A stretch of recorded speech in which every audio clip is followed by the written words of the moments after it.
Hello and welcome back to the Craft Beer Corner. Really appreciate you tuning in today. For today's episode, we're going to be doing part one of another two-part review series. This time it is the Sierra Nevada sampler pack that is out currently. It's got 6 beers, 2 of each style in the pack. For part one, we're going to be reviewing the Sierra Nevada Sidecar, which is an orange IPA. That clocks in at 6.8% ABV. Number 2, the Sierra Nevada Pale Ale, which is obviously a pale ale. That's 5.6% ABV. And then finally, the Sierra Nevada Hop Solo. This is a single hop IPA. This is just brewed with crystal hops. This is 5.5%. So I expect this is going to be kind of akin to in our Stone Sampler review we did the other day with their Hop Revolver single hop, to just let that specific hop speak so you can kind of see how big of a difference just a single hop variety can make into the overall beer experience. For part 2, we'll be reviewing the other 3 beers, which in this sampler is the Hellas in the Tropics, which is a Hellas lager. The Tropical Torpedo, which is a fruity version of their standard Torpedo IPA, very high on the hop end of the spectrum, pretty high ABV as well. And then finally is their Ruthless Rye IPA, which is indeed exactly as its name implies, an IPA brewed with rye. Probably has some barley in there as well. I'll have to do full research, but we're going to go ahead and get started and jump right in on part 1 of this series, and starting with the Sidecar, which is the orange IPA.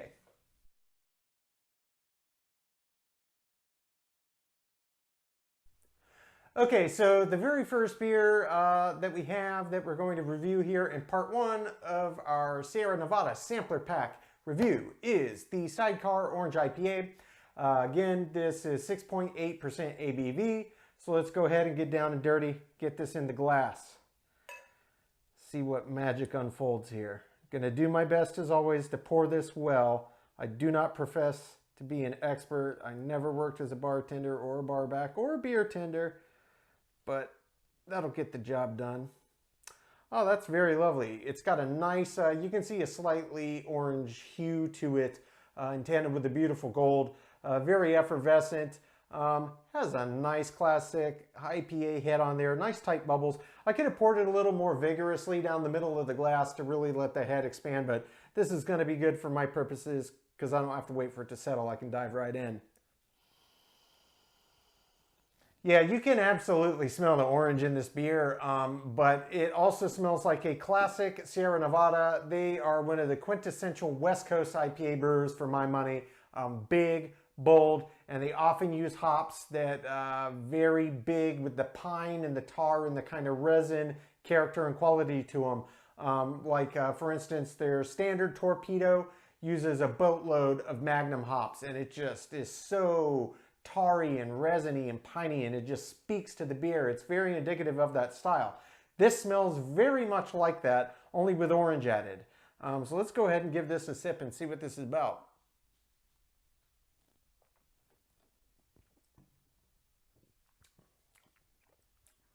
Oh, that's a nice beer. Okay. Actually, based on the aroma alone, I kind of expected to get a much bigger hop kick right in the teeth. But I'll tell you, it's actually very subtle. And they come in the back. And as piney and resiny as it smells, it actually, the whole kind of ride-in experience as you're thinking about it, as it rolls around in your mouth, finishes off with hops. But it starts very strongly with orange. That's the dominant flavor in here, which aptly named Orange IPA. They're not wrong. I don't know how much orange they put in here, but it is quite pronounced. And it's very refreshing.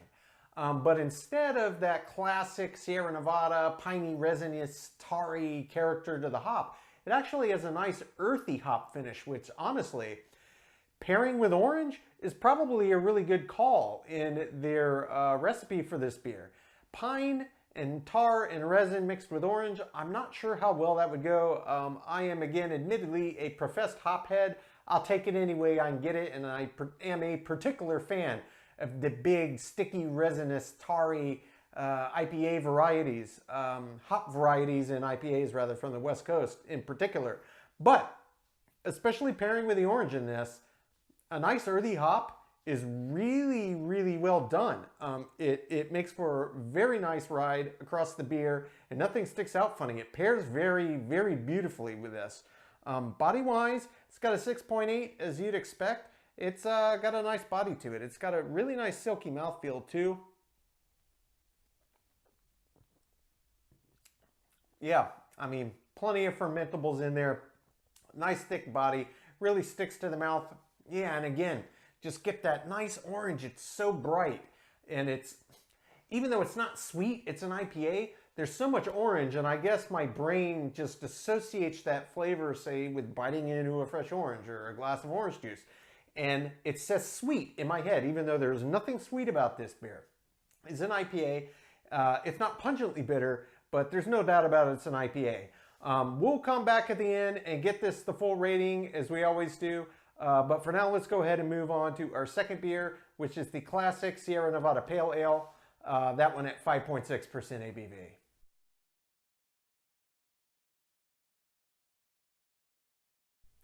Okay, so for the second beer in this part one of our two-part series on the Sierra Nevada Sampler Pack, one of my personal favorite brewers, by the way, we move on to their Pale Ale.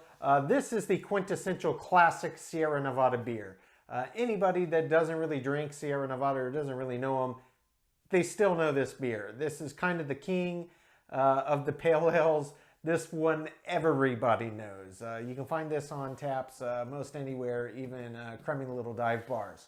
Nonetheless, 5.6% ABV. Let's get this bad boy poured in the glass. Again, I'm going to do my absolute best to pour this well. I'm going to see if I can create a little more agitation on the way down, get a little better head than I did on the IPA. Okay, a little better. It's still a bit of a smooth pour, but nonetheless, did its job. You can see that this looks remarkably similar to the Sidecar Orange IPA. Had I got poured about the same again, I'll chalk that up to my own lack of expertise in pouring beers properly into a glass, but it's got a very similar hue. Even some of the amberish, not quite as deep orange, but it's about the same. It's nice and effervescent. Okay, now one thing I noticed out of the gate, sticking my nose down in there, really breathing deeply, you can get a hint of the aroma, but it is nowhere near as apparent of a smell just sticking your nose down in the glass to see what it might be about before I even get started. Nowhere even close. It's got an aroma, no doubt about it, but it's very subtle. It just smells like a slight hint of pine, and it smells like it might have some slightly earthy hops in it. And I am a big Sierra Nevada fan.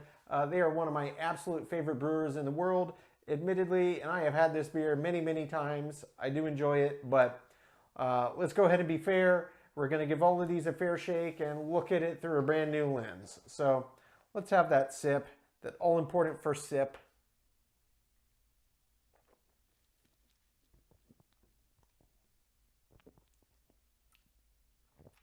Okay. Okay. Yeah, it's good beer. Sorry for my money, Sierra just doesn't brew bad beer. That's good beer. Completely different experience from the Sidecar. Number one, even though the Sidecar was a much higher ABV, 6.8 versus this one, 5.6, and the Sidecar is an IPA, the fact that they added that orange completely changed the characteristic and the profile of the beer. And honestly, this beer is significantly more bitter, even though it's just a pale ale. But pale ales, similar cousin to the English special bitter, they tend to be more hopped, and they do have that bitter edge, but Sierra Nevada likes to do things big. Go big or go home kind of seems to be their philosophy, which I fully appreciate. And this is a really good beer, and it's got a nice hop character to it. You can absolutely taste the bitters. It's very well balanced. Mostly earthy hops come through. You get a twinge of pine on the nose, and you do get some earthiness there, but what really comes through in the palate is that earthy side of the hops. And I don't know if it's single hop. I know they use Cascade. They might use some additional, maybe even Magnum in this, but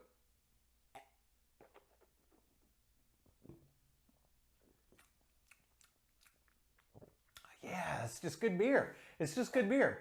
It's very clean. It's very well balanced. The body is not quite as thick as the Sidecar, but it's still got a really nice mouthfeel to it. I'd say it's a medium to a medium light body, but it's got a nice mouthfeel. It's very viscous. It sticks, which lets you really continue to taste all around your palate and really just think on what it is you're tasting. It's just nice, clean bitters. It's not overbearing. If you're not that into bitters, from somebody like Sierra Nevada, this might be a more approachable beer for you, but it is still a little bit more on the heavy end of the hop bitter scale than some offerings from some other breweries. Very good beer, still one of my all-time favorites, one of my absolute favorite pale ales in the world. We will come back and give this the full rating at the end, but for now, let's go ahead and move on to our final beer in this part 1 series, which is the Hop Solo IPA, which is a single hop beer that they put out, and this one is brewed with crystal hops. That one's going to clock in just 0.1% below this one at 5.5% ABV.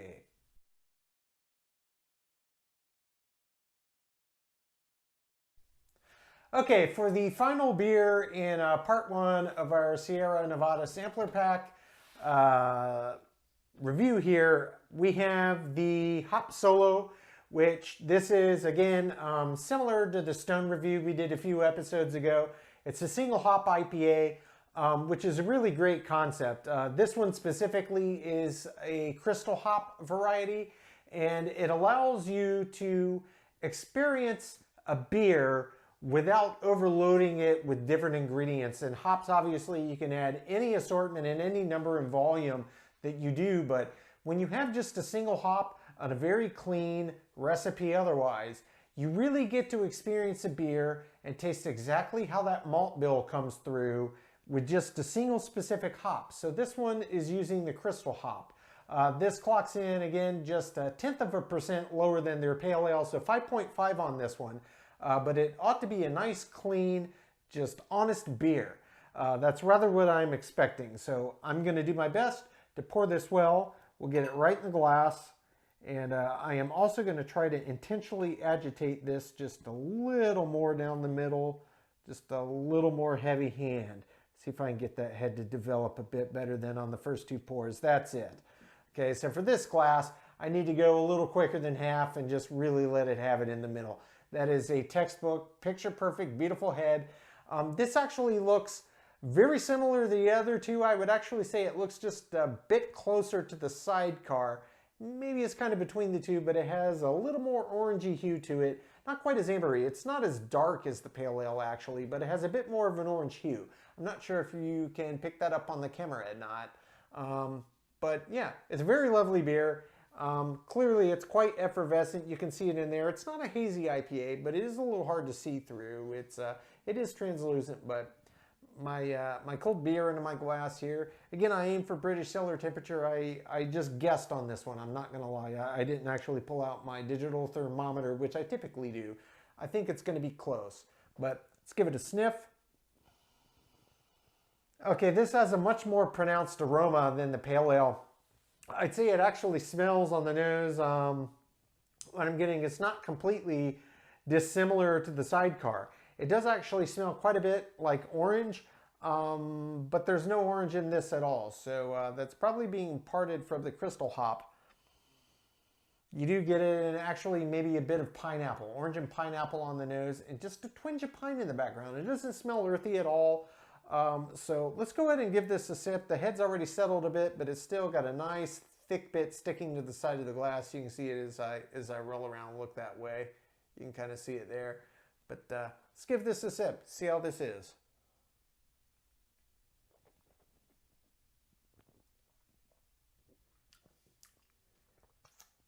Oh, that's a nice clean beer. That's a nice clean beer. Okay, I'm really thinking of what I taste because I know what my nose told me before I had a sip of this, and no orange in sight, no pineapple in sight. And the tiniest hint of a pine twinge, which I did pick that up at the tail end on my second sniff, just a hint. Overall, the character is a very subtle bitterness. It's not dissimilar to a Fuggle hop, the classic English Fuggle hop. It's a very light bitter. It's very earthy. And really the hint of the pine that I thought I was smelling in there comes on the very, very end of the finish, the very back end of this beer. You get a little bit of that resin in the very back of your throat, but it's not pungent and sticky like, say, a Sierra Nevada Torpedo, where it's big magnum hops that are just resin, pine tar, just punch you in the teeth and they stick and they last for days. This is very subtle. It's very, very balanced. The body, it feels nice. Obviously, it's not as heavy as the orange IPA, and it certainly doesn't feel as thick. The mouthfeel is ridiculously silky. It's not quite as viscous. It doesn't stick on the mouth like the Sidecar did. And gonna have another sip just to experience this again.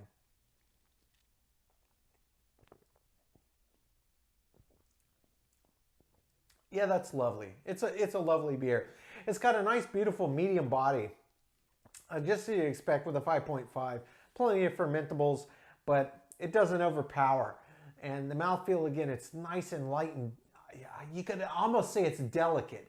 And it's just silky smooth. And then as soon as that washes away, you just get this beautiful bloom of the hop. And it's so subtle, and it's not overpowering. This is an exquisitely balanced beer.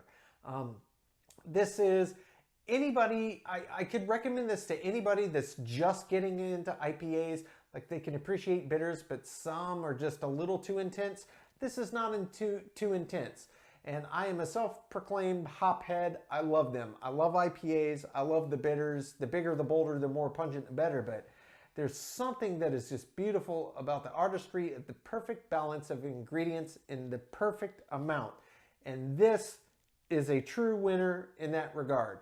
I think this is a very approachable IPA. I would recommend this to anybody. If you're a major hop head or just a novice trying to get into them alike, I would say this would be a beer to try. It is very, very good. It is so well balanced, and everything about it is just nice. There's nothing about this beer I disliked. Thoroughly enjoyed it. We will come back, give it the full rating, and then come through and go through the list at the end here and see how these three stack up against one another.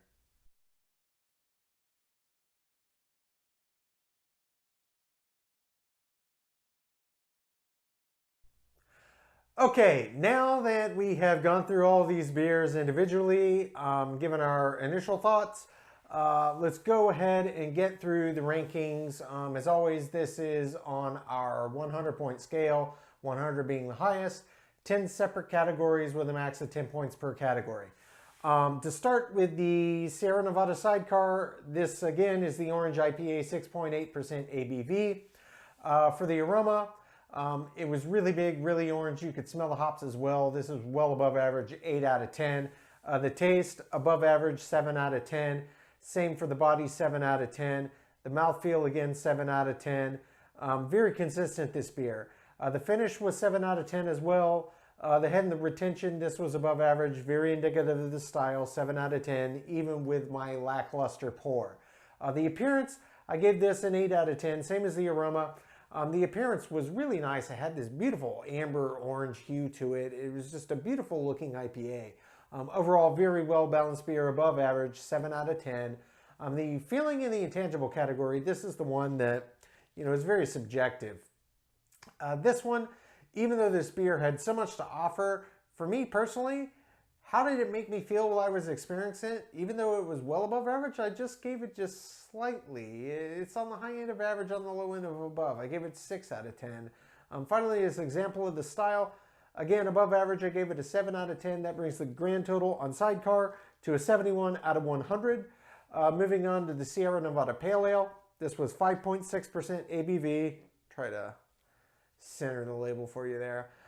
The aroma, as I stated prior, it was not as big on the heels of the Sidecar. You can smell it, but it's not that pungent. You don't really get the experience that much from their pale ale just by giving it a whiff, which is a little disappointing because the whole beer experience, and especially when it comes to taste, the very first part of that is aroma. a vast majority of our taste perception on anything is based on aroma. So if the aroma really isn't coming through, then there's a very high likelihood that other aspects of the beer, particularly in terms of what we perceive as flavor, are not going to come through. This was average, but barely 4 out of 10. Taste on this, though, exceptional, well above average, 8 out of 10.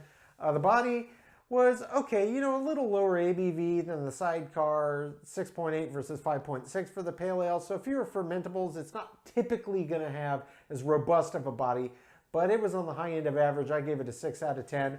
The mouthfeel was really nice, actually. Body and mouthfeel do often go hand in hand, but they're not always going to be identical. And this did have a little more substantial, silky mouthfeel. I gave it a 7 out of 10. The finish on this was very nice. Again, above average for the finish. I really enjoyed it. It was very nice from start to finish, and it was very consistent and just kind of followed the bell curve in a nice, even, in a very even manner. I gave it a 7. The head and the retention on this one, again, just like the prior, it was a classic IPA head, exactly what you were looking for, kind of textbook there, above average, 7 out of 10. The appearance on this one for a pale ale, and believe me, when I'm going through these rankings, just as an aside, I think I've mentioned this in prior videos, this is not all beers are equal. This takes into account the style of the beer. So all of the rankings are based on the style of the beer. That is particularly significant. So it tries to take some of the subjectivity out of it and really focus in on what is the brewer going for? What is this style supposed to be? The appearance on this was almost perfect for a pale ale. 9 out of 10. Balanced, beautifully balanced beer. From start to finish, their pale ale is one of their quintessential beers. It is absolutely worth drinking. You can find this on most taps, even in dive bars. It's, without looking it up, I'm sure this is their most popular beer, and for a good reason. Exceptionally well balanced, excellent beer, 8 out of 10. The feeling and the intangible I have when I experienced it, I give it an 8 out of 10. Even though it wasn't an IPA and I am a hophead, the hops came through more clearly. And as a pale ale, this is a very hop-forward pale ale. I thoroughly enjoyed it. It 8 out of 10, and it earned it. As an example of style, again, well above average, 8 out of 10. That brings Sierra Nevada's majestic pale ale to a total score of 72 out of 100. Well earned. Excellent beer. And finally, the final beer in part 1 of the Sierra Nevada sampler review was the Hop Solo. This is very similar to the Stone Brewing Hop Revolver IPA that we did a few episodes ago. It's a single hop IPA, which this is such a great concept. I love it. I remember a single hop IPA sampler pack that Boston Beer Company, Sam Adams label, had out maybe 2-3 years ago now, where they called it IPA Deconstructed. And they took all of the various hop varieties that were in maybe Latitude 48, maybe a couple different IPAs, but one that had multiple hops or a couple that had multiple hop varieties in it. But they used the same malt bill across all 6 beers. You got 2 of each in the sampler, and they let you experience what just that singular hop does to the beer. And it is such a key ingredient. Folks, do not discount how big of a difference that hops make into the bill on any beer. It is such a critical component.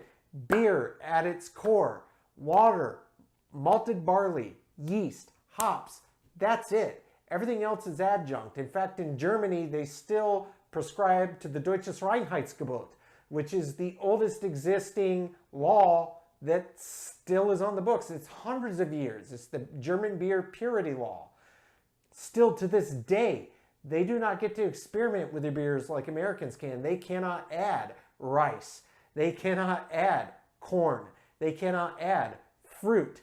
It is just water, malted barley, yeast, and hops. All of these ingredients have to be in the right balance. They have to be the right varieties, and it has to be quality. It makes a big difference. So these single hop IPAs that are out, these are really fun, really interesting. They let you see what a big deal each specific hop variety brings to the table. The world of hops is vast. They are all different. They bring different aromas, different flavor profiles, different mouthfeel, different body. The hop has a big part to play in the beer, and particularly in an IPA. This one specifically, brewed with a crystal hop. This clocked in at 5.5% ABV. The aroma, this was nice. Very well above average. I gave it a 7 out of 10. Taste, same thing, 7 out of 10. I really enjoyed it. The body, very similar to the Sidecar. Again, I gave it above average, 7 out of 10. The mouthfeel got the same as the body on this one, 7 out of 10. The finish, lovely, very consistent, start to finish. I also gave that a 7 out of 10. And the head retention was again above average, rather a textbook IPA, but it did it very well, 7 out of 10. So thus far, the first 6 scores across the board, 7 out of 10. It's doing very well indeed. The appearance on this one, this was a lovely IPA. I gave this the exact same as the Pale Ale, 9 out of 10. It had this beautiful, slightly orangish hue without any adjuncts or additives in it. And the malts might have been slightly more roasted, but it didn't overpower you with any caramel characteristic, which honestly, personally, I dislike in an IPA. That's why I don't often drink double and triple IPAs. I like them more hoppy, and single hop, just standard lower ABV IPAs tend to do it for me. You start getting those caramel characteristics in there, and it tends to overpower the bitters, and I don't like that. I like the hoppiness from an IPA. I want to know I'm drinking an IPA. This did not disappoint. Balance, this was above average, kind of in the middle on its way to excellence, 8 out of 10. Filling in intangible category that I had when I experienced this beer from start to finish, again, well above average, 8 out of 10. Finally, as an example of the style, many great IPAs out there. This one's above average in my opinion, 7 out of 10. Brings the final score on this one, the hop solo, to 74 out of 100. So that concludes part 1 of the Sierra Nevada sampler pack. This is out currently. You can find this probably the majority in nationwide. Any major city, you ought to be able to find this. I know absolutely that Total Wine does carry the sampler pack. That's where I got that here in Tampa, Florida. So you should be able to find this with relative ease. Ladies and gentlemen, as always, I really do appreciate you tuning in. I hope that you found this at least entertaining, maybe took away some kernel of knowledge. If you're new to the beer game, just trying to figure out maybe where to start, what it's all about, I hope that maybe this pointed you in a direction based on your kind of likes and dislikes. If you're a longtime fellow beer connoisseur, we are not beer snobs, we're connoisseurs. We love all beer. I hope that you enjoyed this, found it entertaining, found some value, and we have much, much more to come. We will be doing extensive, many, many more beer reviews. We're going to be doing some side projects, including beer and food pairings. I'm going to be doing home brewing equipment reviews. We're going to be starting another project of home brewing recipes and kind of walk you through A to Z, how to brew your own fantastic craft beer at home. There's much, much more to come. So I thank you very much for joining us. Please, we are a new channel. I know you hear this often on YouTubers, but we're a new channel. We're trying to grow. Hope we're providing valuable content that you will come back and get more out of. So please do consider liking and subscribing. If you know a fellow beer lover, please feel free to share this content with them. The more the merrier. We love to have you here. As always, keep it beer, keep it craft. We'll see you on the next one. Cheers.